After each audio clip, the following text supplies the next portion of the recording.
Hello friends, welcome to trader Kannada. ಒಂದು 3 banks update ಇದೆ, ಸ್ವಲ್ಪ ಅದನ್ನು ಕ್ಲಿಯರ್ ಆಗಿ ಅಬ್ಸರ್ವ್ ಮಾಡಿ. IndusInd ಬ್ಯಾಂಕ್ ರಿಲೇಟೆಡ್ ಆಗಿ ಮೋಸ್ಟ್ ಆಫ್ ದ ಬ್ಯಾಂಕ್ಸ್ ಇವತ್ತು ಸೆಲ್ಲಿಂಗ್ ಪ್ರೆಷರ್ ಕಾಣಿಸ್ತಾ ಇದ್ರು. IndusInd ಬ್ಯಾಂಕ್ ರಿಲೇಟೆಡ್ ಆಗಿ ಇವತ್ತು ಸ್ಟೆಬಿಲಿಟಿ ಕಾಣಿಸಿದೆ.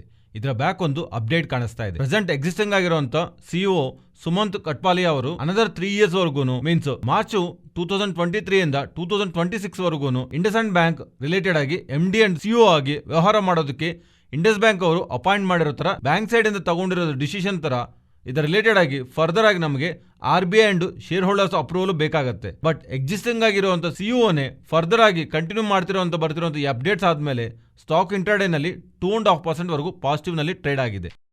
ನೆಕ್ಸ್ಟ್ CSB ಬ್ಯಾಂಕ್ ಬಗ್ಗೆನೂ ಮಾತಾಡ್ಕೋಬೇಕು. ಪರ್ಟಿಕ್ಯುಲರ್ಲಿ ಬ್ಯಾಂಕ್ ರಿಲೇಟೆಡ್ ಆಗಿ ಸೆಪ್ಟೆಂಬರ್ 15th ಇಂದ ನೆಕ್ಸ್ಟ್ 3 years ವರೆಗೂ ಪ್ರಲಯ್ ಮುಂಡಲ್ ಅವರು ಮ್ಯಾನೇಜಿಂಗ್ ಡೈರೆಕ್ಟರ್ ಹಾಗೂ ಸಿಇಒ ಆಗಿ ವ್ಯವಹಾರ ಮಾಡ್ತಾರಂತ ಬಂದಿರೋ ಅಪ್ಡೇಟ್ಸ್ ಇಂದ ಪ್ರೀವಿಯಸ್ಲಿ ಆಕ್ಸಿಸ್ ಬ್ಯಾಂಕ್, ಅದಕ್ಕೆ ಮುಂಚೆ ಎಸ್ ಬ್ಯಾಂಕ್, ಅದಕ್ಕೆ previously HDFC bank, standard chart bank, ಈ ತರ ಬ್ಯಾಂಕಿಂಗ್ ಸೆಗ್ಮೆಂಟ್ ರಿಲೇಟೆಡ್ ಆಗಿ ನಿಯರ್ಲಿ 30 years ಎಕ್ಸ್ಪೀರಿಯನ್ಸ್ ಇರುವಂತ ಪರ್ಸನ್ ಸಿಇಒ ಪೊಸಿಷನ್ ಅಲ್ಲಿ ನೆಕ್ಸ್ಟ್ 3 years ಕಂಟಿನ್ಯೂ ಮಾಡ್ತಾರಂತ ಎಕ್ಸ್ಚೇಂಜಸ್ಗೆ ಅಪ್ಡೇಟ್ ಮಾಡ್ತಿದ್ದಾರೆ. ನೆಕ್ಸ್ಟ್ ಎಸ್ ಬ್ಯಾಂಕ್ ಬಗ್ಗೆ ಮಾತಾಡ್ಕೋಬೇಕು.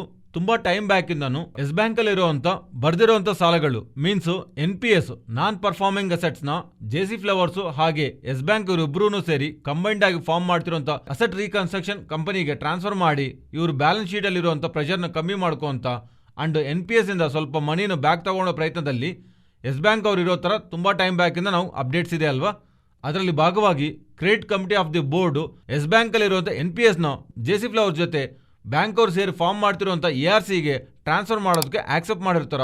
ಅಂಡ್ ಈ transfer of non performing asset related ಆಗಿ ಫೈನಾನ್ಷಿಯಲ್ ಡಿಸಿಷನ್ ಎಸ್ ಬ್ಯಾಂಕ್ ಅವರು ಸೆಪ್ಟೆಂಬರ್ 20th ಮೀಟಿಂಗ್ ನಲ್ಲಿ ತಗೊಂತಾರ ತರ ಸೋರ್ಸಸ್ ಇಂದ ಬಂದಿರೋ ಅಪ್ಡೇಟ್ ಅಂತರ CNBC ಅವರು ಅಪ್ಡೇಟ್ ಮಾಡ್ತಿದ್ದಾರೆ.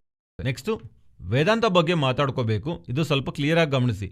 ಇಂಟ್ರಾಡೇ ಸೆಷನ್ ಅಲ್ಲಿ ಗ್ಯಾಪ್ ಡೌನ್ ಓಪನ್ ಆಗ್ತಾ ಅಂಡ್ ಟ್ರೇಡಿಂಗ್ ಸೆಷನ್ ಅಲ್ಲೂ ಸೆಲ್ಲಿಂಗ್ ಪ್ರೆಷರ್ ಈ ಸ್ಟಾಕ್ ನಲ್ಲಿ ಕಾಣಿಸಿದೆ ಅಲ್ವಾ. ರೀಸನ್ ರೀಸೆಂಟ್ ಟೈಮ್ಸ್ ಅಲ್ಲಿ ಗುಜರಾತ್ ಅಲ್ಲಿ ಎಸ್ಟಾಬ್ಲಿಷ್ ಮಾಡ್ತಿರುವಂತ semiconductors manufacturing plant nearly 1,50,00,000 ಕೋಟಿಯಿಂದ ಸ್ಟಾರ್ಟ್ ಮಾಡ್ತಿರೋಂತ ಈ ಮ್ಯಾನುಫ್ಯಾಕ್ಚರಿಂಗ್ ಪ್ಲಾಂಟ್ ಅಂಡರ್ ನಲ್ಲಿ ವೇದಾಂತ ಇರತ್ತೆ ಅನ್ಕೊಂಡು ಸ್ಟಾಕ್ ರೀಸೆಂಟ್ ಡೇಸ್ ಅಲ್ಲಿ ಅಪ್ಸೈಡ್ ಗೆ ಮೂವ್ ಆಗಿದೆ. ಆದ್ರೆ ವೇದಾಂತ ಅವರು ಎಕ್ಸ್ಚೇಂಜಸ್ ಅಲ್ಲಿ ಕೊಡ್ತಿರುವಂತ ಕ್ಲಾರಿಫಿಕೇಶನ್ ವೇದಾಂತ ಅಂಡ್ ಫಾಕ್ಸ್ಕಾನ್ ಇವರಿಬ್ಬರು ಸೇರಿನು ಕಂಬೈನ್ಡ್ ಆಗಿ ಫಾರ್ಮ್ ಮಾಡ್ತಿರುವಂತ ಸೆಮಿ ಕಂಡಕ್ಟರ್ಸ್ ಮ್ಯಾನುಫ್ಯಾಕ್ಚರಿಂಗ್ ಫೆಸಿಲಿಟಿಗೆ ಆ ಪ್ಲಾಂಟ್ ಅನ್ನೋದು ವೇದಾಂತ ಅಂಡರ್ ಅಲ್ಲಿ ಇರಲ್ಲ.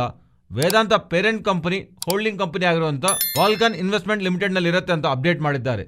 ಮೀನ್ಸ್ ಆ ಸೆಮಿ ಕಂಡಕ್ಟರ್ಸ್ ಬಿಸ್ನೆಸ್ಗೆ ಸ್ಟಾಕ್ ಮಾರ್ಕೆಟ್ ನಲ್ಲಿ ಲಿಸ್ಟ್ ಆಗಿರುವಂತ ವೇದಾಂತಕ್ಕೆ ಯಾವ ತರ ರಿಲೇಷನ್ ಇಲ್ಲ ಅಂತ ಹೇಳ್ತಿರೋದ್ರಿಂದ ಇವೆಲ್ಲಾನು holding company Vulcan investment Anil Agarwal ಅವರ ಫ್ಯಾಮಿಲಿಗೆ ಟ್ರಸ್ಟ್ ಹೋಲ್ಡ್ ಮಾಡ್ತಿರುವಂತ ಕಂಪನಿ ಅಂಡ್ ಆ ಕಂಪನಿನು ಸ್ಟಾಕ್ ಮಾರ್ಕೆಟ್ ಅಲ್ಲಿ ಲಿಸ್ಟ್ ಆಗಿಲ್ಲ. ಆ ಕಂಪನಿ ಅಂಡರ್ ನಲ್ಲಿ ಇರುವಂತ ಈ ಸೆಮಿ ಕಂಡಕ್ಟರ್ಸ್ ಮ್ಯಾನುಫ್ಯಾಕ್ಚರಿಂಗ್ ಫೆಸಿಲಿಟಿ ಹೋಗತ್ತಂತ ಹೇಳಿದ್ರಿಂದ ಈ ತರ ಹೊಸದಾಗಿ ಬಂದಿರುವಂತ ಅಪ್ಡೇಟ್ ಕಾರಣವಾಗಿ ರೀಸೆಂಟ್ ಟೈಮ್ಸ್ ಅಲ್ಲಿ ಈ ರೀಸನ್ ಇಂದಾನೆ ಬೆಳೆದಿರುವಂತ ಸ್ಟಾಕ್ ಈಗ ಅದು ಅಡ್ಜಸ್ಟ್ ಆಗೋಕೆ ಸ್ಟಾರ್ಟ್ ಆಗಿದೆ.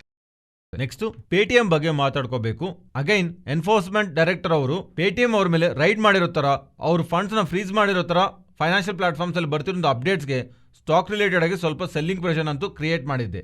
ಇದು ಆಲ್ರೆಡಿ Paytm ಅವರು ಕ್ಲಾರಿಫೈ ಮಾಡಿದ್ದಾರೆ. Paytm ಓನ್ ಫಂಡ್ಸ್ ನ ಅವರು ಫ್ರೀಸ್ ಮಾಡ್ತಿಲ್ಲ. ಎನ್ಫೋರ್ಸ್ಮೆಂಟ್ ಡೈರೆಕ್ಟರ್ ಅವರು Paytm as A payment gate way ಆಗಿ ವ್ಯವಹಾರ ಮಾಡ್ತಾ ಇರುತ್ತೆ.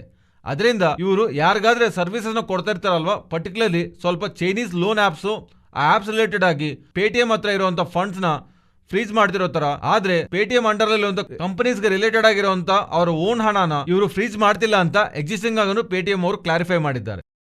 ನೆಕ್ಸ್ಟ್ ಟಾಟಾ ಪವರ್ ಅವರಿಗೆ 612 crores ಆರ್ಡರ್ SJVN ಅನ್ನೋದು hydro electricity power generation and transmission related ಆಗಿ ಇಂಡಿಯನ್ ಪಬ್ಲಿಕ್ ಸೆಕ್ಟರ್ ಅಂಡರ್ ನಲ್ಲಿ ವರ್ಕ್ ಮಾಡ್ತಿರುವಂತ ಕಂಪನಿ. ಸೊ SJVN ಇಂದ ಟಾಟಾ ಪವರ್ ಅಂಡರ್ ನಲ್ಲಿರುವಂತ ರೆನ್ಯೂಬಲ್ ಸಬ್ಸಿಡರಿ ಆಗಿರುವಂತ ಟಾಟಾ ಪವರ್ ಸೋಲಾರ್ ಸಿಸ್ಟಮ್ ಅವರಿಗೆ 100 ಮೆಗಾವಾಟ್ ವ್ಯಾಲ್ಯೂ ಮಾಡುವಂತ 600 crores ವರ್ತ್ ವ್ಯಾಲ್ಯೂ ಆಗುವಂತ order ಸಿಕ್ಕಿದೆ ಅಂತ ಹೇಳಿದ್ರಿಂದ ಫೈನಲಿ ಈ ಆರ್ಡರ್ ಇಂದ ಟಾಟಾ ಪವರ್ ಅವರಿಗೆ total order book renewable energy segment related ಆಗಿ 15,520 crores ಹೋಗಿದೆ.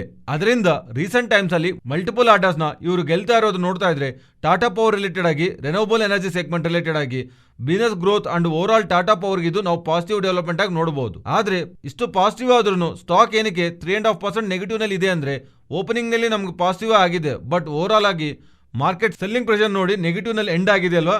ಅದರಿಂದಾನೇ ಬರ್ತಿರೋಂಥ ಅಪ್ಡೇಟ್ ಇದೆ ಅಂತಲ್ಲ, ತುಂಬಾ ಸ್ಟಾಕ್ಸ್ ಪಾಸಿಟಿವ್ ಅಪ್ಡೇಟ್ಸ್ ಇದ್ರೂ ನೆಗೆಟಿವ್ ನಲ್ಲಿ ಸ್ಟಾಕ್ಸ್ ಎಂಡ್ ಆಗಿದೆ. ನೆಕ್ಸ್ಟ್ Zomato ಬಗ್ಗೆ ಮಾತಾಡ್ಕೋಬೇಕು. ಟ್ವಿಟ್ಟರ್ ನಲ್ಲಿ ಬ್ಲಿಂಕಿಟ್ CEO ಅಲ್ಬಿಂದರ್ ಅವರು apple iPhone 14, 14 Plus, 14 Pro and 14 Pro Max related ಆಗಿ ರೀಸೆಂಟ್ ಟೈಮ್ಸಲ್ಲಿ ತುಂಬ ಕ್ರೇಜ್ ಕಾಣಿಸ್ತಾ ಇದೆ ಅಲ್ವಾ. ಅದರ ರಿಲೇಟೆಡ್ ಆಗಿ ಪ್ರೀವಿಯಸ್ಲಿ ಪ್ರೀ ಬುಕಿಂಗ್ಸ್ ಇದ್ದ ಟೋಟಲ್ ಎಲ್ಲಾನು ಔಟ್ ಆಫ್ ಸ್ಟಾಕ್ಸ್ ಆಗಿದೆ. ಆ ಥರ ಸ್ಟ್ರಾಂಗ್ ಡಿಮ್ಯಾಂಡ್ ಇರುವಂಥ ಮೊಬೈಲ್ ರಿಲೇಟೆಡ್ ಆಗಿ ಇವರು ಡೆಲಿವರಿ ಪಾರ್ಟ್ನರ್ ಆಗಿರೋ ಥರ ಇಂಡಿಯನ್ ಆಪಲ್ ರೀಸೆಲ್ಲರ್ ಯೂನಿಕಾರ್ನ್ ಅವ್ರ ಜೊತೆ ಸೇರಿ ಪಾರ್ಟ್ನರ್ ಆಗಿ ಆಪಲ್ ಐಫೋನ್ನ ಡೆಲ್ಲಿ ಅಂಡ್ ಮುಂಬೈನಲ್ಲಿ ಡೆಲಿವರಿ ಮಾಡ್ತಾರಂತ. ಅದಕ್ಕೆ ಇವರು ಅಫಿಷಿಯಲ್ ಆಗಿ ಒಪ್ಪಂದ ಮಾಡ್ಕೊಂಡಿರ್ತಾರ. ಬ್ಲಿಂಕಿಟ್ ಸಿಇಒ ಟ್ವಿಟರ್ ನಲ್ಲಿ ಅಪ್ಡೇಟ್ ಮಾಡ್ತಾ ಇದ್ರಿಂದ ಬ್ಲಿಂಕಿಟ್ ನ ಆಲ್ರೆಡಿ ಜೊಮೊಟೊ ಅವರು ಅಕ್ವೈರ್ ಮಾಡಿದಾರಲ್ವಾ, ಅದರಿಂದ ಈಗ ಈ ಆಪಲ್ ಐಫೋನ್ ರಿಲೇಟೆಡ್ ಆಗಿ ಬರ್ತಿರೋಂಥ ಕ್ರೇಜಿ ಬ್ಲಿಂಕಿಟ್ಗೆ, ಆಪಲ್ ಐಫೋನ್ ರಿಲೇಟೆಡ್ ಕಾಣಿಸ್ತಾ ಇರೋಂಥ ಕ್ರೇಜ್ ಬ್ಲಿಂಕಿಟ್ಗೆ ಅಂಡ್ ಇಂಡೈರೆಕ್ಟ್ ಆಗಿ ಜೊಮೊಟೊಗೆ ಅಡ್ವಾಂಟೇಜ್ ಕ್ರಿಯೇಟ್ ಮಾಡುತ್ತೆ ಅಂತ ಮಾರ್ಕೆಟ್ ಭಾವಿಸ್ತಾ ಮಾರ್ಕೆಟ್ ಕ್ಲೋಸಿಂಗ್ ಅಲ್ಲಿ ಬಿಫೋರ್ ಅಪ್ಸೈಡ್ಗೆ ಮೂವ್ ಮಾಡಿದ್ದೆ. ನೆಕ್ಸ್ಟ್ ಟಾಟಾ ಮೆಟಾಲಿಕ್ಸ್ ಬಗ್ಗೆ ಮಾತಾಡ್ಕೋಬೇಕು. ಇವರು 600 crores ಎಕ್ಸ್ಪಾನ್ಷನ್ ಪ್ರಾಜೆಕ್ಟ್ ರಿಲೇಟೆಡ್ ಆಗಿ ವರ್ಕ್ನ 15th ಸೆಪ್ಟೆಂಬರ್ನ ಸ್ಟಾರ್ಟ್ ಮಾಡಿರೋ ಥರ ಅಪ್ಡೇಟ್ ಅಂತೂ ಮಾಡಿದ್ದಾರೆ. ಈ ಥರ 2 phases ನಲ್ಲಿ ಈ ಕೆಪಾಸಿಟಿ ಎಕ್ಸ್ಪೆಂಡ್ ಮಾಡ್ತಾ 4 lakh ton per annum ಹತ್ರ ಡಕ್ಟೈಲ್ ಐರನ್ ಪೈಪ್ಸ್ ನ ತಯಾರು ಮಾಡ್ತೀರಂತ ಅಂಡ್ ಇವರು ಮೆನ್ಷನ್ ಮಾಡಿದ್ದಾರೆ. ಈ ತರ ಹೊಸದಾಗಿ ಆಡ್ ಆಗ್ತಿರೋಂಥ ಮ್ಯಾನುಫ್ಯಾಕ್ಚರಿಂಗ್ ಕೆಪಾಸಿಟಿ ಅನ್ನೋದು ಮೋಸ್ಟ್ ಅಡ್ವಾನ್ಸ್ಡ್ ಆಗಿರತ್ತಂತ, high level of automation and robotics ನ ಯೂಸ್ ಮಾಡಿ ಈ ಪ್ಲಾಂಟ್ ಇರುತ್ತೆ ಅಂತ ಟಾಟಾ ಮೆಟಾಲಿಕ್ಸ್ ಅವರು ಎಕ್ಸ್ಚೇಂಜಸ್ಗೆ ಅಪ್ಡೇಟ್ ಮಾಡ್ತಾ ಇದ್ರಿಂದ ಸ್ಟಾಕ್ ಇವತ್ತು 2.5% ಗೈನ್ ಅಲ್ಲಿ ಕ್ಲೋಸ್ ಆಗಿದೆ. ನೆಕ್ಸ್ಟ್ VRL ಲಾಜಿಸ್ಟಿಕ್ಸ್ ಬಗ್ಗೆ ಮಾತಾಡ್ಕೋಬೇಕು.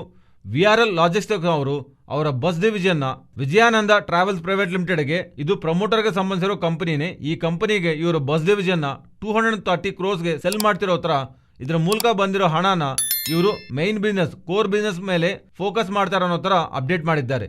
ಈ ಬಸ್ ಡಿವಿಷನ್ ಇಂದ ಇಲ್ಲಿವರೆಗೂ VRL ಲಾಜಿಸ್ಟಿಕ್ಸ್ ಅವರಿಗೆ 8.5% ಹತ್ರ ರೆವೆನ್ಯೂಸ್ ನ ಕಾಂಟ್ರಿಬ್ಯೂಟ್ ಮಾಡ್ತಿದೆ. ಅಂಡ್ ಈ ಅಪ್ಡೇಟ್ ಆದ್ಮೇಲೆ VRL ಲಾಜಿಸ್ಟಿಕ್ಸ್ ರಿಲೇಟೆಡ್ ಆಗಿ ಮೋತಿಲಾಲ್ ಓಸ್ವಾಲ್ ಅವರು ಒಂದು ನೋಟ್ ನ ರಿಲೀಸ್ ಮಾಡ್ತಾ, ಸೊ ಈ ಬಸ್ ಡಿವಿಷನ್ ಇಲ್ಲ ಅಲ್ವಾ, ಅದರಿಂದ ಈ ತರ ಬರ್ತಿರೋಂಥ ಹಣದಿಂದ ಮ್ಯಾನೇಜ್ಮೆಂಟ್ ಒಂದು ಟೈಮ್ ಅಂಡ್ ಎಫರ್ಟ್ ನ ಹೈ ಗ್ರೋತ್ ಇರುವಂತ ಗೂಡ್ಸ್ ಟ್ರಾನ್ಸ್ಪೋರ್ಟ್ ಬಿಸ್ನೆಸ್ ಮೇಲೆ ಫೋಕಸ್ ಮಾಡ್ತಾರೆ. ಅದರಿಂದ ಇದು ಫರ್ದರ್ ಆಗಿ VRL ಲಾಜಿಸ್ಟಿಕ್ಸ್ಗೆ ಪಾಸಿಟಿವ್ ಆಗಿ ಆಡ್ ಆಗತ್ತೆ ಅಂತ ಮೋತಿಲಾಲ್ ಓಸ್ವಾಲ್ ಅವರು ಭಾವಿಸ್ತಾ ಸ್ಟಾಕ್ ಇಲ್ಲಿಂದ 32% ರ್ಯಾಲಿ ಆಗತ್ತಂತ ಬೈ ರೇಟಿಂಗ್ ಅಂತೂ ಸ್ಟಾಕ್ಗೆ ಕೊಡ್ತಿದ್ದಾರೆ.